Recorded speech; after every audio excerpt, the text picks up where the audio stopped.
Hello, fellow riders. This is the first episode of the Tales and Trails series, where I'll be interviewing my friends, pro riders, and all around influential people in the mountain biking world. Today we have a good friend of mine, Stan Jorgensen. We'll hear about how he got his start to mountain biking and discuss some things about the mountain bike scene today.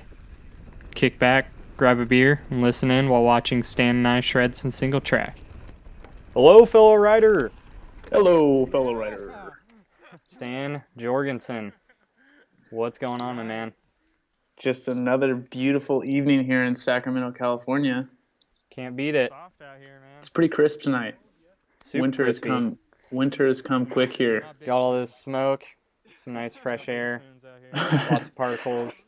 Oh man, it's rough. Yeah, I commute to work every morning and every evening, and it's been getting pretty bad lately. I feel like here in the valley we've kind of been socked in with all this smoke from the fires up north, and to add the cold on top of it has not made things easy for us. I really enjoy the daily Instagram updates. Nice one, Randy. Seeing you riding to work. You know what's funny? Your coffee. I try to figure out how to make it change things up a little bit with it, but there's really not much you can change up with your commute to work in the morning besides some coffee and donuts and a nice fall landscape. Well, you're riding to work, so that's cooler than most people. Beats sitting in traffic. You know what's funny is I can actually get to work faster on my bike than I can in my truck because of how much traffic there is in the morning. Well, let's get into it. You're an athlete for Scott Sports. How'd you get involved with them? Yeah, been riding for Scott for the past 5 years now. So made a good relationship with them. Kind of got introduced with them when I was on the Free Hub Enduro team back in 2013 and 2014. Got introduced with them, and they kind of canned the Enduro team, and Scott brought me along and asked me to be a part of their team. So that's kind of how I got started there with them. I haven't seen you in any Scotty Laughlin videos. What's up with that? I think they might think we look too similar to actually sync the video together. Might be a little confusing. Yeah, they'd be like, there's two Scotty Laughlins riding around. I don't know how we're going to do this. Well, Dane and I are twins, so I don't know, it still works out. I'll never forget when I first met you guys. I wasn't sure who was who.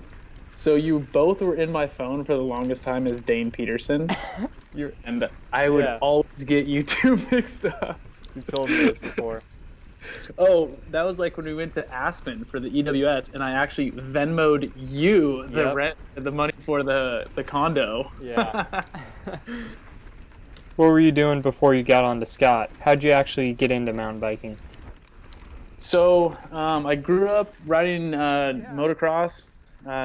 Did that for probably 4 or 5 years with my dad, started getting really into it, and one day I went into my garage to go get my dirt bike, and I realized that my dirt bike was missing.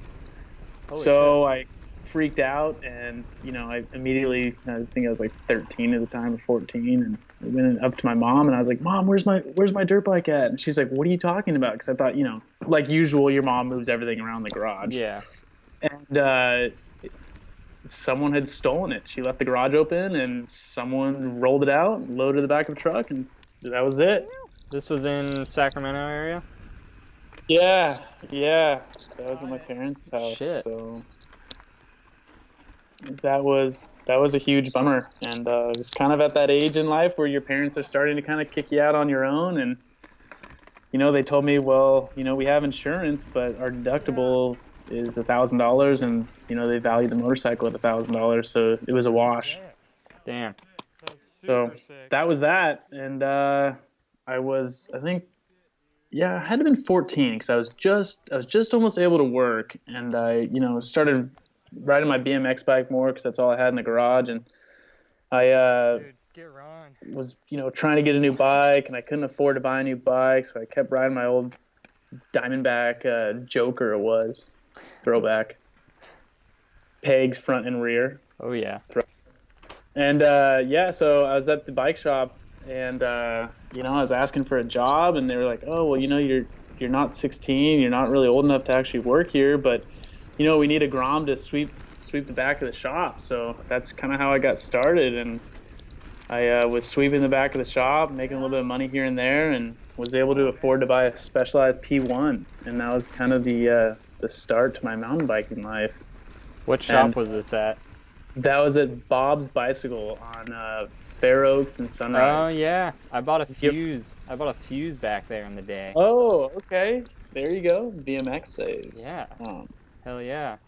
then I one day, a couple guys from the shop, they were into this downhill mountain biking thing, and they'd always show me their bikes. And I was like, man, that looks crazy. It looks like a motorcycle. I mean, there's so much travel on those things. And one night they took me out for a night ride in Auburn, and yeah, that was quite an experience. But long story short, I took a hold of it really quick, and next thing you know, like these guys are like, dude, like what are you doing? Like you're hanging with us, and we've been doing this for years. And I was Yeah. like, shit, this is just like riding moto, but with no motor to it. So yeah, so that was kind of how I did that. And I'll never forget, I was actually hadn't gotten, maybe I had gotten a downhill bike by then, but my buddy had a Norco A-Line, and he sold it to me for super cheap.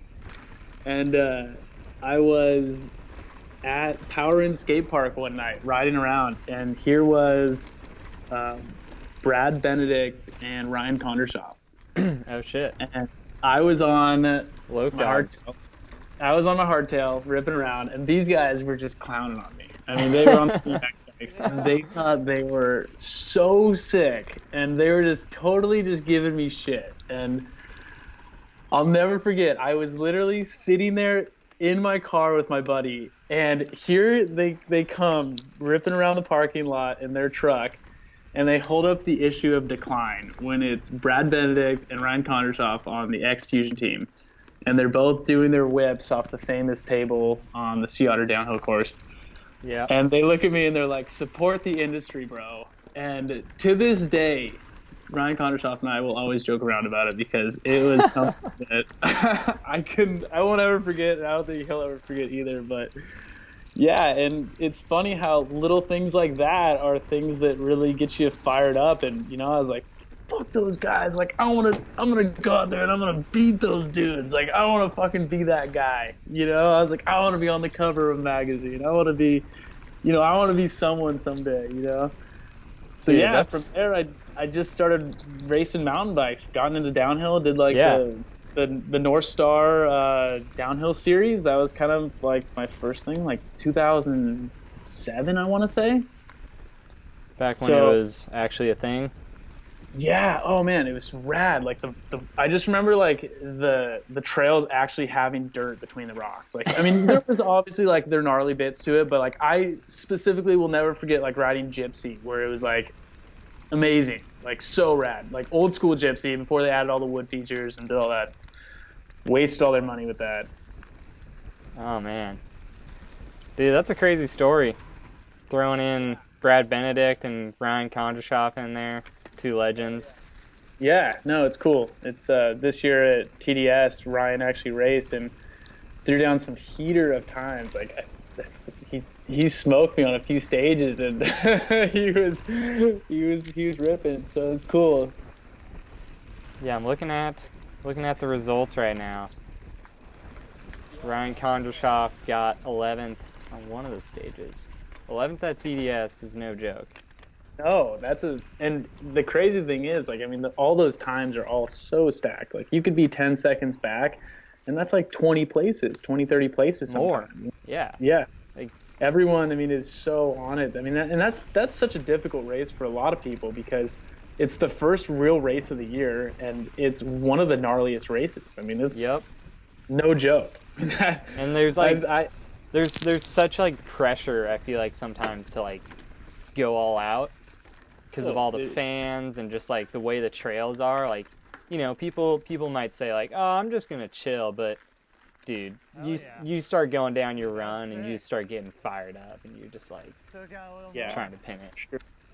And it's cool too because I mean at the top, everyone's super mellow, having a good time. I mean at least our crew is, but Everyone's acting like it's no big deal, but I know deep down everyone's like, "Fuck, oh god, like that guy's got 10 seconds on me." Damn, that kid Yeah. just put like five into me on that last stage. Like, oh shit, I need to turn it up, you Everyone know? everyone tries to play cool, and then like the times get posted and everyone's fucking rushing over there. It's like, come on. Yeah, there's like the horde of people over the top of the computer screens trying to take pictures of the results to see where Yeah. they're at, you know? Yeah. Right on. I think that's a good segue into the Yeah.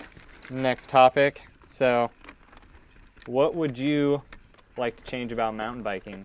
Either the industry, the bikes, really anything. Anything's fair game here. That's yeah, I think there's a lot to be said there, but I think there's a big shift that's happening currently in the mountain biking world of this whole social media thing. It used to be when I was getting into racing, is it's you prove yourself by who you were at the race, right? I mean, it was who you were as a racer, it was your race results, it was how you conducted yourself. There's a lot involved. So that was primarily like how you got your sponsorship and how you got your recognition. And I feel like today social media is so much more heavily involved with who you are as a person in the industry. And I think from a company's perspective, it's a lot to be said because you can actually calculate an ROI, for example, right? Like you can determine, who someone is as an influencer based off obviously their likes and the views that they get on their videos and all that stuff. I mean, it's a lot easier as a company. I mean, looking at someone and saying like, oh, Sam Hill's selling millions of nuke-proof bikes because he's absolutely destroying the EWS scene is, it's not true. I mean, people aren't out there buying.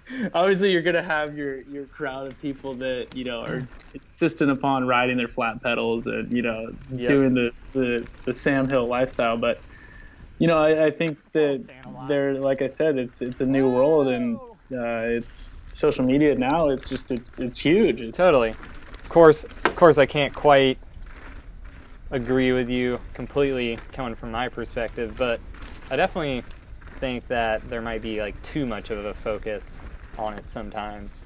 Totally, because there's ways to cheat, right? Like you could go and buy followers, and that gets the ball rolling, right? It's like a snowball effect. That and like those guys, the fastest people in the world, or the guys at Rampage, and like maybe not even the top level athletes, but just like kind of local hometown heroes. Those are the guys who are really like pushing the sport sometimes. And totally, yeah, they're raising the bar all the time. I mean, it's not I mean, it's like the YouTube guys, it's like sometimes you're like, who the hell are these guys, right? Which in a way kind of speaks better to the demographic of who's actually buying bikes in a sense. But yeah, I mean, it's like I was saying, like the snowball effect, right? Like you could buy all these followers and you could have 15,000 followers, and if you're Joe Schmo and you click on this guy's profile and you're like, oh wow, this guy's got 15,000 followers, that means that he's someone, right? Like it's like automatically you're someone. It's not like it used to be where like you go to a sea otter as a beginner and you go to the race, then you look at what the pro times are and you see the top 10 or top sheet, right? The top sheet's always kind of a big deal at sea otter, the top 30 riders, and you're like, oh wow, look, oh, that guy's from my hometown, right? You're like, oh cool, who's that guy? yeah. And that's kind of like the organic way of like figuring out who someone really was like in the scene. Yeah, in that same sense, even in the California Enduro series, it's like, the top guys in the circuit, they're pretty well recognized, but like, even if you're in the top 10 for pro, it's still a pretty big achievement, and no one knows who top 10 China Peak or anything like that. Exactly. Yeah.